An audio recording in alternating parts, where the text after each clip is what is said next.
కొద్దిసేపు చాలా జాగ్రత్తగా వినండి. ఆయన ఎంత ఆశ్చర్యకరుడో తెలుసా?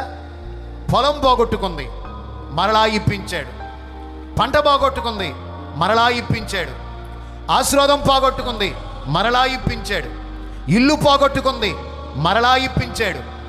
ఈరోజు నేను మీకు చెప్పాలనుకున్న మాట ఏంటంటే, మన దేవుడు పోగొట్టుకున్నవన్నీ ఇవ్వగలిగిన వాడు. నేనండి, మన దేవుడు ఎవరు? పోగొట్టుకున్నవన్నీ ఇవ్వగలిగిన వాడు. ఈరోజు దేవుని సన్నిధిలో కూర్చుని ఆయన మాటలు వింటున్న నీ జీవితంలో ఏది పోగొట్టుకున్నావు? ఏది నీకు దూరం అయిపోయింది? ఏది నిన్ను విడిచి వెళ్ళిపోయింది? ఆశీర్వాదం పోయిందా? ఆస్తి పోయిందా?